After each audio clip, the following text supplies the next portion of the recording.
Menstruation का एक part है जिसमें कि सिलेंडर आप पढ़ते हैं, कोण पढ़ते हैं। तो सिलेंडर और कोण एक बेसिक टॉपिक होता है पूरे मेंस्ट्रुएशन का, जिससे प्राय हर एग्जामिनेशन में क्वेश्चन पूछा ही गया है और आगे भी पूछा जाएगा। तो सिलेंडर में एक छोटा कंसेप्ट है कि आखिर हम लोग फार्मूला जो यूज़ करते हैं वो कहाँ से आता है, क्यों करते हैं, तो उसके बारे में आपको हम आइडिया यहाँ पर दे देते हैं। ऐसे तो मेंस्ट्रुएशन है, इसीलिए इसके पूरे फार्मूला को याद रखना बेटर होता है, क्योंकि आप याद रखकर ही उस पर उसको बैठाकर जल्दी से सॉल्व कर सकते हैं। ठीक है, तो देखिए सिलेंडर, हिंदी में बेलन। एक सिलेंडर का आकार होता कैसा है, तो देखने में तो ये बिल्कुल इस प्रकार से रहता है, ऐसे, ये जिसमें इसको आर बोलते हैं रेडियस, इसको एच हाइट, ये बेलन हो गया। और बोले एक बेलन मल्टी डायमेंशनल हो गया, तो जब 3 डायमेंशंस हो जाता है तो उसमें वॉल्यूम शुरू हो जाता है। जब तक किसी फिगर में 2 ही डायमेंशंस होगा तो एरिया होगा बट वॉल्यूम नहीं होगा। बट जिस फिगर में 3 डायमेंशंस हो जाता है तो उसमें आपको वॉल्यूम आना शुरू हो जाता है। जैसे आप जिस कमरे में रहते हैं उस कमरे में L भी है लंबाई, B भी है चौड़ाई, H भी है ऊंचाई, इसीलिए एक कमरे का वॉल्यूम होगा। एक कमरे का वॉल्यूम है तो उसका एरिया भी होगा, क्योंकि L B के बाद ही ना H आपका है, इसलिए L और B से एरिया बनेगा, L B H से वॉल्यूम बनेगा। तो आज बोलिए, जब यहाँ पर एक बेलन ऐसा बना तो आप सभी को याद है कि बेलन का वॉल्यूम जब लेते हैं तो आप लिखते हैं पाई आर स्क्वायर एच। जब हम बेलन का CSA लेते हैं, इसको कर्व्ड सरफेस एरिया बोलते हैं, वक्र पृष्ठ क्षेत्रफल बोलते हैं, लेटरल सरफेस एरिया बोलते हैं, तो ये हो जाता है 2 पाई आर एच। और जब आप यहाँ पर टोटल सरफेस एरिया बोलते हैं तो ये बन जाता है आपका यही 2 पाई आर एच और प्लस में लग जाता है 2 पाई आर स्क्वायर। ऐसा इसी में कॉमन लेकर के फॉर्मूला दिखा दिया जाता है, या में ऐसे जो यहाँ पे 2 पाई आर कॉमन ले लिया जाता है और ये h प्लस में r ऐसे लिख दिया जाता है, तो दोनों फार्मूला एक ही है। इसका अर्थ क्या है कि आप इस बेलन में 3 फार्मूला इस प्रकार से याद रखते हैं, और याद रखना ही है, ये आपको हम भी सलाह दे रहे हैं। लेकिन आखिर ये बेलन जब बनाया जाता है तो उससे ये कैसे बन जाता है, ये कंसेप्ट के लिए, क्लैरिटी के लिए आपको दिखा दिया जा रहा है, जो यहाँ पर सीख लीजिए। जैसे देखिए, एक बेलन बनाते वक्त में आप जो है इस प्रकार का ऐसे ये एक रेक्टेंगुलर शीट लेते हैं। बोलिए अभी क्या है, आयताकार रेक्टेंगुलर शीट। ठीक है, तो देखिए ये जिसमें ये L है, ये L है, ये B है और ये B है। बोले ये कागज का एक टुकड़ा है। ठीक है, जैसे आप यहाँ पर देख सकते हैं कागज का एक टुकड़ा, जैसे ये देखिए बिल्कुल इसी आकार का कागज का एक टुकड़ा। ठीक है, तो बोले इस आकार का कागज का एक टुकड़ा है जिसमें ये L है, ये L है, ये B है और ये B है। तो अगर इससे बेलन बनाना होगा, जैसे यहाँ पर आप देख रहे हैं, तो बेलन बनाते वक्त जैसे देखिए ये सीट ऐसा है, तो आप जब इसका बेलन बनाते हैं तो करते क्या, तो बोलिए इसमें तो L L B B ऐसा है, तो बेलन बनाते समय में ये ऐसे आप रोल करते हैं और ये पेस्ट, देखिए ये ऐसा है इस प्रकार से, तो यही इस प्रकार से ऐसे रोल करके यहाँ पर पेस्ट हो जाता है। तो ये जो है ना ऐसे, ये अब आपका ये से बेलन बन जाता है, ये बेलन हो गया जो यहाँ पर आपको दिख रहा है। ठीक है, तो यही जो बेलन बन गया, अब फिल करिए कि ये आज देखिए फिर से ये कागज ऐसा है।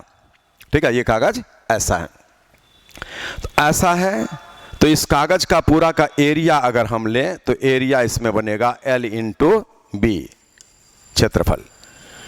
अब बोले जब इसी से आप इस आकृति को ऐसे मोड़ देंगे, यहाँ पर ऐसे इसको ऐसे ऐसे करके यहाँ पर पेस्ट कर देते हैं, तो ये पेस्ट करने के बाद में जब ये सिलेंडर आपका बन जाता है, तो इसमें अब क्या हुआ कि ये जो B था ना वही तो H हो गया, B जो है ये H हो गया। तो बोले जब आप यहाँ पर इसका वॉल्यूम लेना चाहेंगे, अब आपका हम डेरिवेशन यहाँ पर दिखाना, देखिए इस जगह पर जब आप वॉल्यूम लेना चाहेंगे तो वॉल्यूम क्या होता है, देखिए जैसे एक नॉर्मल फिगर, एक कमरे का वॉल्यूम जब लेते हैं जिसमें लंबाई चौड़ाई ऊंचाई सभी होता है, तो आप L into B into H लिखते हैं। ये एक कमरे का वॉल्यूम, कमरा अगर हो तो वॉल्यूम ऐसा।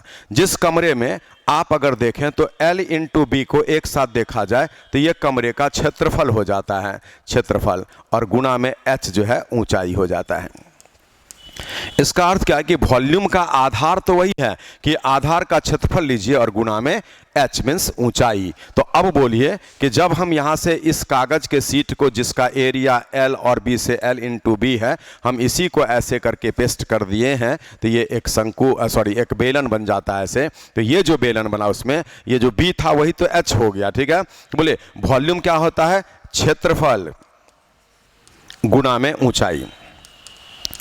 तो बोले अब ऊंचाई जो है h जो है वो तो यही b होगा, ये b, तो यहाँ पर आपको ऊंचाई b बन जाता है। ये जो b है ना, आज ऐसे जब बना तो ये b यही ऊंचाई है। बोले l इंटू बी ये एरिया है, इंटू में एल बी एच ऐसा।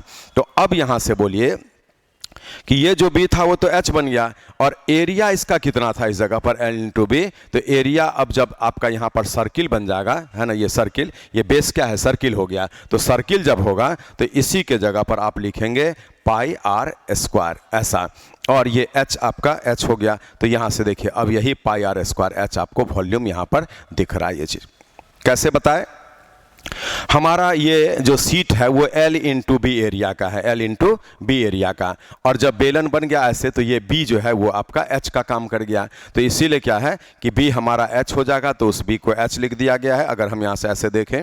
और ये जो एरिया होगा, अब तो यहाँ पर सर्किल है इसलिए ये सर्किल का एरिया पाई आर स्क्वायर लगेगा। तो इसीलिए यहाँ पर आपको देख रहे हैं ये पाई आर स्क्वायर H ये वाला यहाँ पर फॉर्मूला आ गया। ओके, अब आइए जब हम CSA का बात करेंगे, ठीक है, तो यहाँ पर आप ऐसे भी सोच सकते हैं कि CS जब इसको हम लोग ऐसे शेप दिए थे वॉल्यूम निकालते समय में, ये शेप जब दिए थे तो यहाँ पर आपको जो ना इतना ही एरिया हम लोग यूज़ किए थे जो L इंटू बी एरिया बन गया था, और L इंटू बी के बाद में H लगा दिए, हाइट का काम ये कर गया। तो इसीलिए L इंटू बी मैंने पाई आर स्क्वायर H जो है इसका वॉल्यूम निकला। अब आइए जब इसके बाद में हम लोग CSA का बात करेंगे तो CSA कैसे निकल रहा है वो चीज़ यहाँ दिखा देते। देखिए CSA, बोले CSA के लिए सोचिए, CSA होता क्या है हिंदी में, वक्र पे क्षेत्रफल। वक्र पे क्षेत्रफल का अर्थ होता है कि जब आप इससे बेलन बनाए तो ये सेक्शन और ये सेक्शन में मेटल का सीट नहीं लगेगा। मीनिंग आप देख रहे हैं, जैसे देखिए यहाँ पर ये ओपन है इस साइड से और इधर भी देखा जाए तो ये ओपन है, मीनिंग आपका बॉटम टॉप दोनों ओपन है। हम इस पर भी लेयर लगा सकते हैं, ठीक है। इस पर जब तक लेयर नहीं लगाया गया है तब तक जितना एरिया इसमें कंज्यूम हुआ है बेलन के इस निर्माण में, ताकि टॉप और बॉटम अभी खाली है, तो यही एरिया आपको CSA कहलाता है, वक्र पे क्षेत्रफल कहलाता है, लेटरल सरफेस एरिया कहलाता है। तो बोले ये एरिया कितना था, तो बोले ये जो बना है वो क्या है आपका, बस ये एक कागज है जो L इंटू बी के आकार का है। तो आपका CSA में एरिया जो है L इंटू बी ही लगा था। अब आइए अब यहां से सोचिए कि जब आप इसको ऐसे रोटेट कर दिए थे तो CSA के लिए अब जब कैलकुलेशन किया जाएगा, अब यहाँ से ये जो बना ना ये L है, लेकिन बोलिए जब ये सर्कुलर शेप बन गया ना तो सर्कुलर में वो आउटलाइन जो है ना, ये आउटलाइन जो है ये वाला ये इसका परिधि कहलाता है, सरकमफरेंस, और परिधि कहलाएगा। तो बोले आप जो यहाँ पर एरिया लिए थे L इंटू बी, तो अब वहाँ पर क्या हुआ देखिए CSA में L इंटू बी तो लिए थे एरिया, उतना ही एरिया आपका काम किया, लेकिन ये L लंबाई जो था ना अब बन जाएगा यहाँ से CSA के लिए 2 पाई आर, क्योंकि आपको जो है L ही जो है ना, फिल करिए, ये जो L था ना ये पूरा L ये जो है यही आपका 2 पाई आर के बराबर है। वही पीला वाला ये जो देख रहे हैं ना ऐसे, ये 2 पाई आर हो गया। तो L को लिखे 2 पाई आर, और ये जो B था वो जब शंकु बना तो वही B आपका H हो गया, इसीलिए यहाँ पर इसको H लगा दिया गया। तो बोलिए अब यहाँ मिलाइए तो ये आपका जो है ना 2 पाई आर H यहाँ पर दिख रहा है, वेरी क्लियर, ठीक है। चलिए जब हम आएंगे इसी के TSA पर, ठीक है, तो यहाँ पर यही लिख देते हैं टोटल सरफेस एरिया। बोले जब टोटल सरफेस एरिया लेंगे तो याद कर लीजिए कि आप जो है अभी इसको देख रहे हैं इधर ओपन ऐसे, तो ये जो दिख रहा है ना ये बेलन है, लेकिन अभी टॉप में सरफेस नहीं लगा, बॉटम में सरफेस नहीं लगा, तब तक जितना एरिया ये जो लग रहा है वही वक्र पे क्षेत्रफल होता है जो आप निकाल चुके हैं। इसलिए TSA जब होगा तो CSA जितना आपका मेटल यूज हो गया ना 2 पाई आर एच वो तो रहेगा ही, उतना तो यूज हो गया, बट अभी भी आपको मटेरियल और चाहिए। और कौन सा मटेरियल चाहिए, तो इस टॉप में और इस बॉटम में मेटल लगाना पड़ेगा। बोलिए जब इस सर्कुलर छत को बनाएंगे, सर्कुलर छत को, वृत्ताकार छत बनेगा, तो यहां पर वृत्त का क्षेत्रफल होगा जो होगा पाई आर स्क्वायर। तो बोले यहां पर लगेगा पाई आर स्क्वायर। और बोलिए जो यहां लगेगा वही एरिया नीचे होता है, इसलिए यहां पर डबल कर देते हैं तो 2 पाई आर स्क्वायर, और वही फॉर्मूला आपको यहां पर दिख रहा है। ऐसे देखिए इस तरीके से जो है ना, एक बेलन का आप वॉल्यूम को समझ गए, CSA को समझ गए और TSA को समझ गए। इसीलिए फिर से एक बार याद कर लीजिए कि जब हम एक बेलन में आयतन निकालते हैं तो फॉर्मूला बन जाता है पाई आर स्क्वायर H, जब हम CSA लेते हैं तो फॉर्मूला बन जाता है 2 पाई आर H, और जब हम TSA लेते हैं तो फॉर्मूला बन जाता है 2 पाई आर H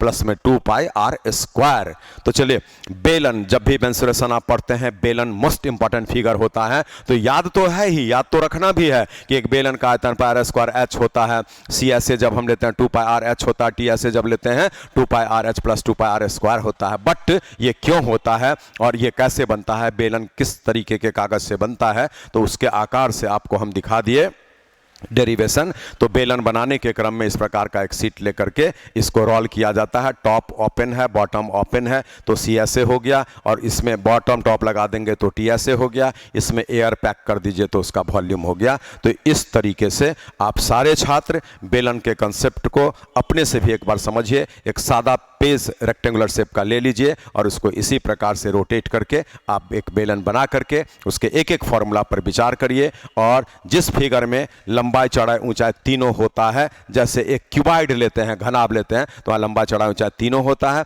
इसलिए उसका आयतन L into B into H से प्राप्त हो जाता है। Thank you.